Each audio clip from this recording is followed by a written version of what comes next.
Começa agora Estudos das Obras de Emmanuel, um programa que estuda os textos do Espírito Emmanuel, psicografados por Francisco Cândido Xavier. Apresentação: Roberto Vitorino. Olá, amigo e amiga ouvinte. Olá você, seguidor nas nossas redes sociais. Estamos iniciando mais um estudo das mensagens do Espírito Emmanuel, psicografia de Chico Xavier, publicadas na coleção Fonte Viva, das edições da Federação Espírita Brasileira.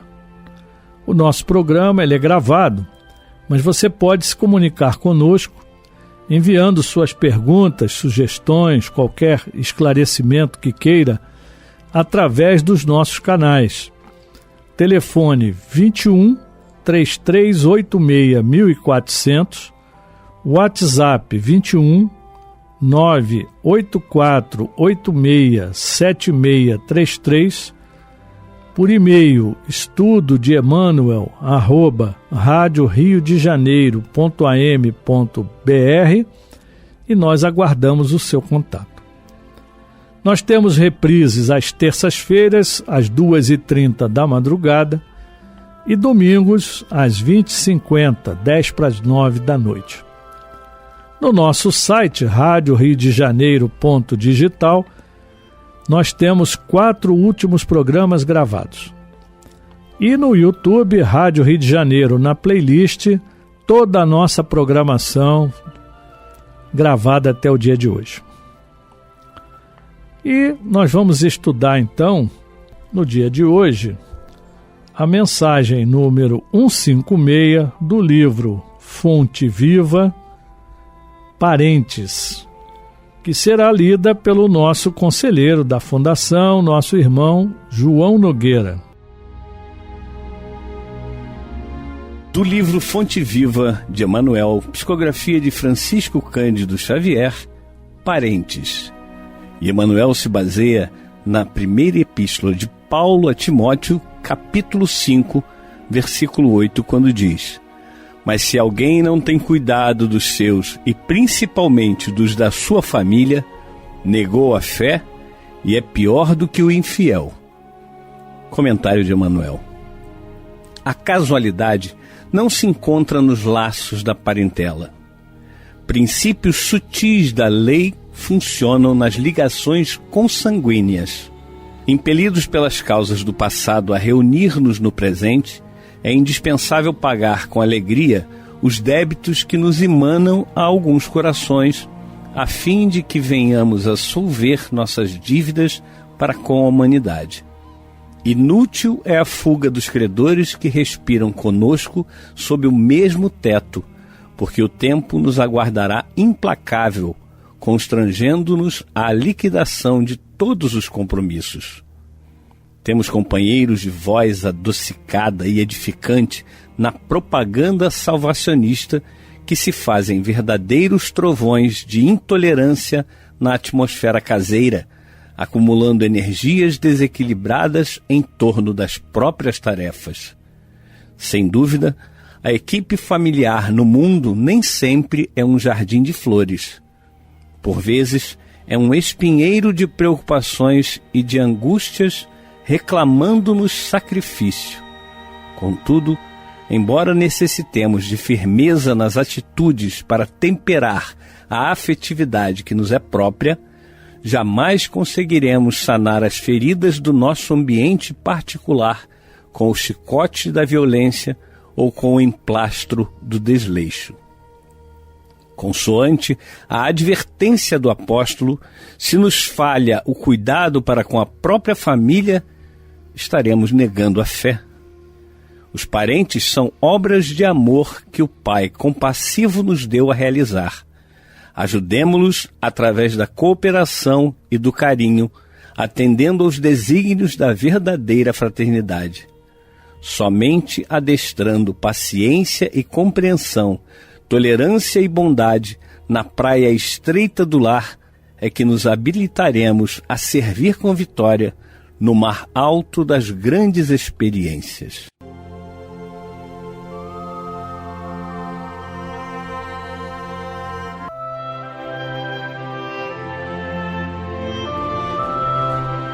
Emmanuel nos fazendo refletir, né, sobre os parentes.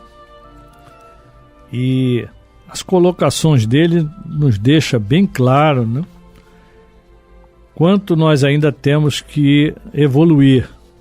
Muitos de nós temos parentes difíceis e muitas vezes nós somos o parente difícil para os outros. Então, essa harmonia familiar, ela é importantíssima e ela vai depender do esforço de cada um de nós. E Emmanuel vai se basear na primeira carta de Paulo a Timóteo, no capítulo 5.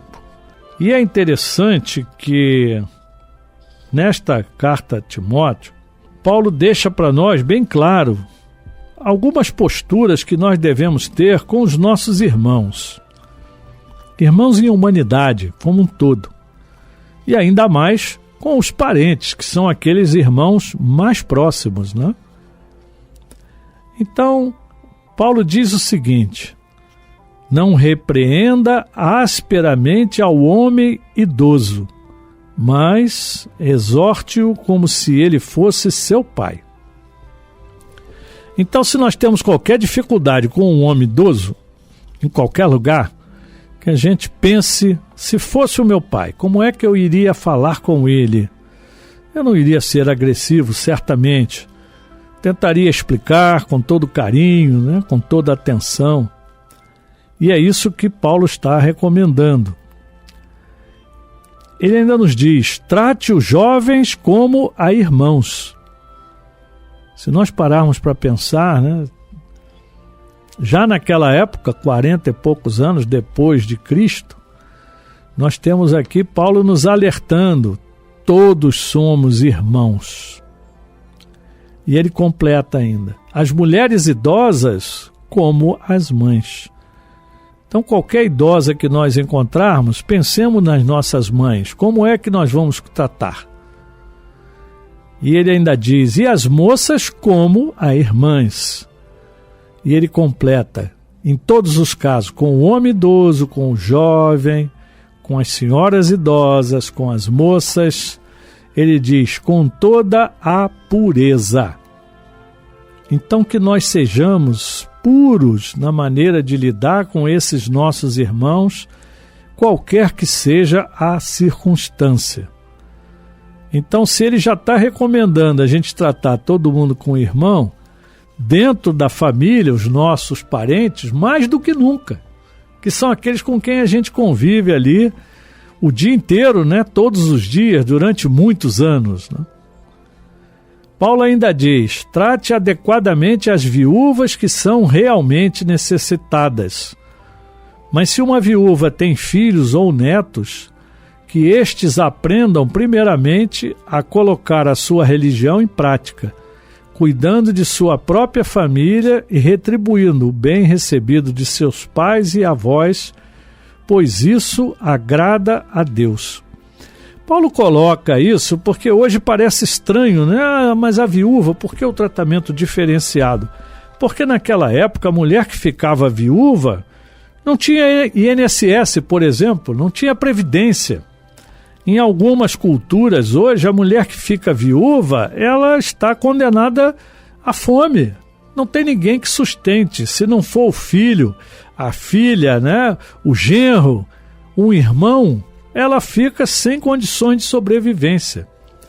Então é por isso que ele fala naquelas que são realmente necessitadas. Porque tem viúvas que são amparadas pela família e não há problema nenhum. Mas aquelas que realmente necessitam, elas devem ser acolhidas como irmãs, verdadeiramente, né? E ele ainda diz: a viúva realmente necessitada e desamparada põe sua esperança em Deus e persiste dia e noite em oração e súplica, porque ela sabe que se não for ajudada, ela não vai sobreviver. Mas a que vive para os prazeres, ainda que esteja viva, está morta. Ordene estas coisas para que sejam irrepreensíveis. Então ele diz a Timóteo que recomende isso para a igreja onde Timóteo está trabalhando, para aquele grupo religioso que ele lidera.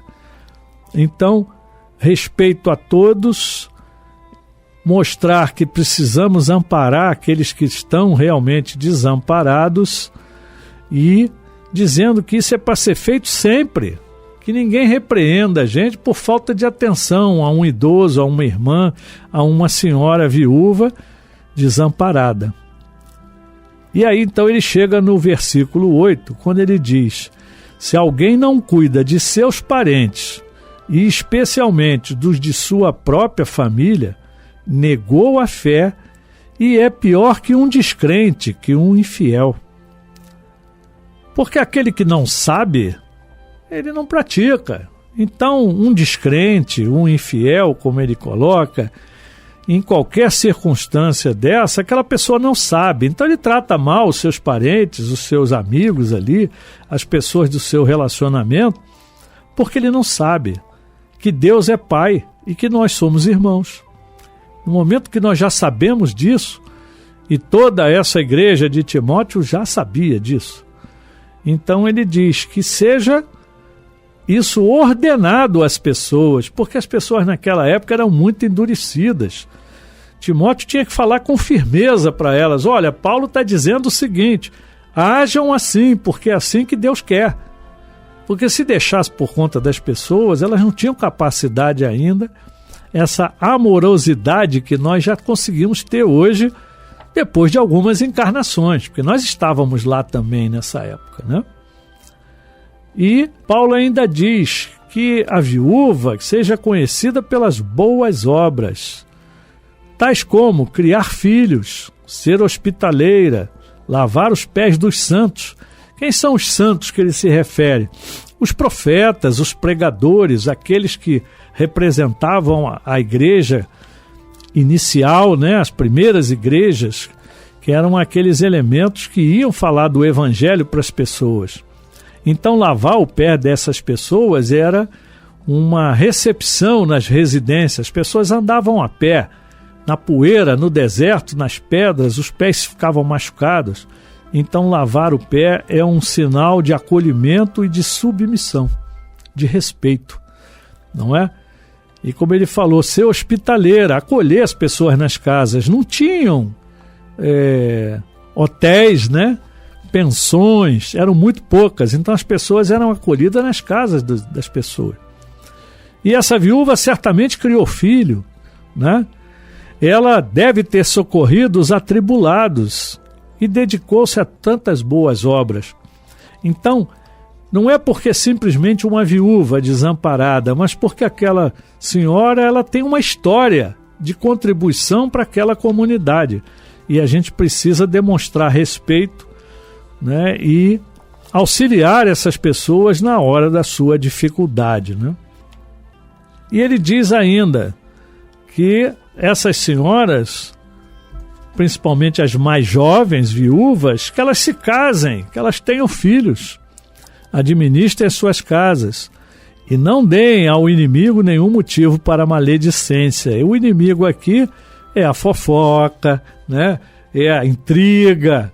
Então que ela não fique viúva jovem, mas que ela busque um novo casamento e cuide da sua casa, dos seus filhos, tenha uma vida digna. E aquelas que não tiveram, ele diz que já se desviaram e seguiram Satanás. E aí ele ainda recomenda, né? Não seja a igreja sobrecarregada com as viúvas, a fim de que as viúvas realmente necessitadas sejam auxiliadas. Então, nós como igreja, como grupamento, como família, devemos auxiliar aquela que realmente necessita. Aquela que tem condições de sobrevivência, que tem condições, como ele diz, de casar novamente, de constituir uma nova família, a igreja não precisa auxiliar, que é para não ficar sobrecarregado. E mais à frente, ele vai falar que nós não devemos participar dos pecados dos outros, ainda que outros pequem, que a gente não participe disso, que a gente deve se conservar, né, puro, E é interessante, no versículo 23, ele diz assim, está falando para Timóteo, né? Não continue a beber somente água, tome também um pouco de vinho, por causa do seu estômago e das suas frequentes enfermidades.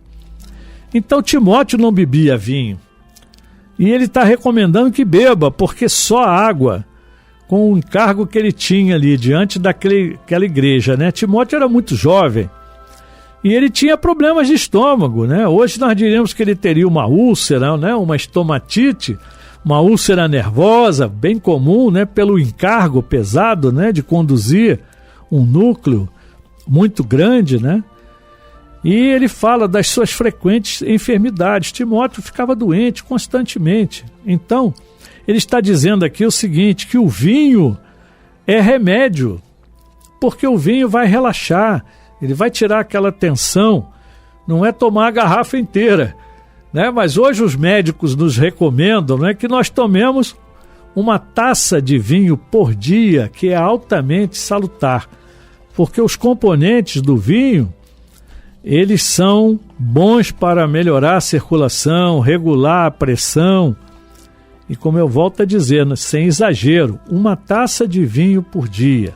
Uma taça é 200 ml, pouco mais, 250, não é para tomar meio litro, não. É uma taça, não é? Isso já está aqui há mais de 2000 anos e a gente ainda fica na dúvida, né? A água é salutar, mas excesso de água também acaba dificultando, né? Então, o vinho equilibraria, né? E ele conclui dizendo o seguinte, que os pecados de alguns são evidentes, mesmo antes de serem submetidos a julgamento, enquanto que os pecados de outros se manifestam posteriormente. Tem gente que esconde, a gente quando vai ver, a gente nem acredita, poxa, fulano fez isso, fez aquilo.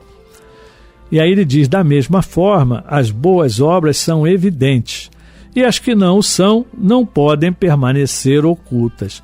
Então, em outras palavras, tudo que se faz escondido ou não, em algum momento vai ser revelado, vai aparecer. E aí, nós vamos para o texto do Emmanuel, dentro desse contexto da carta a Timóteo, e aí a gente entende aqui, né, quando o Emmanuel nos diz, a casualidade não se encontra nos laços de parentela, ou seja, tudo é planejado. Nós conhecemos na doutrina espírita que a gente sabe que nós temos a parentela física e a parentela espiritual. Então, tem um capítulo tratando disso, né, muito interessante. E o Emmanuel nos lembra, princípios sutis da lei funcionam nas ligações consanguíneas. Então, aquele famoso ovelha negra, ovelha branca da família, tão comum, né? Tem um que parece que não é daquela família, é totalmente diferente, ou para o bem ou para o mal. Tanto faz. Mas é uma pessoa diferente. O núcleo familiar, muitas vezes, ele é bem equilibrado, mas tem um que destoa, né? Tem um que larga a família e vai fazer caridade direto ali, né? E em casa ele faz ali o que a gente chama o feijão com arroz, né? Tem um relacionamento normal, mas lá fora ele é um benfeitor. E tem o outro que é o contrário, né? Que ele é bom com todo mundo, mas dentro de casa ele perturba todo mundo, né? Então, isso tem ligações consanguíneas antigas, por quê?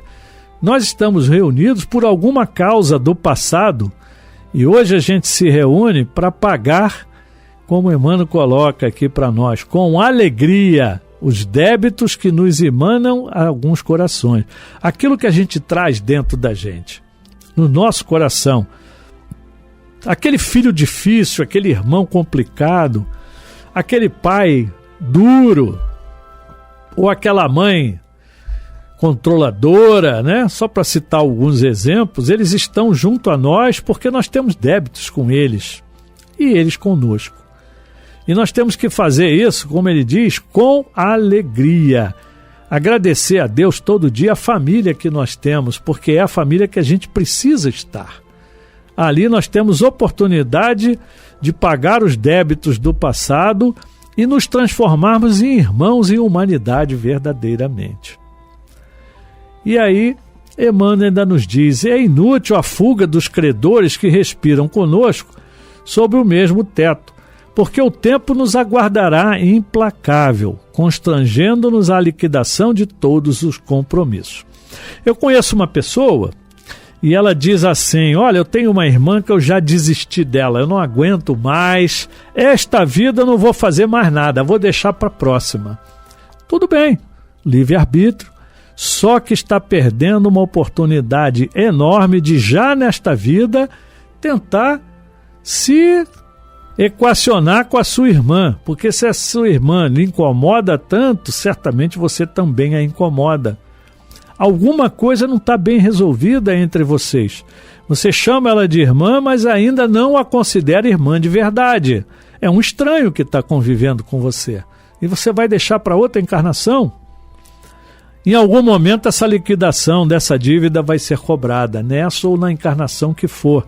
Enquanto não resolver, Jesus nos recomenda, né? Enquanto estamos a caminho, vamos nos conciliar com todos aqueles que estão juntos, porque lá na frente o juiz vai nos colocar diante da dificuldade e nós vamos ter que prestar conta, né? E ele lembra pessoas de voz adocicada, edificante, quando falam das nossas doutrinas cristãs, todas elas, mas chega em casa um trovão de intolerância na atmosfera caseira. É aquele que chega em casa, já chuta o cachorro na porta, né? Dá um chute no gato, bota o gato para correr, e o filho vem, em vez de ele afagar o filho, ele bota o filho para correr, e nós conhecemos casos assim, tá? Então, está acumulando energia desequilibrada e está perdendo a oportunidade do equilíbrio.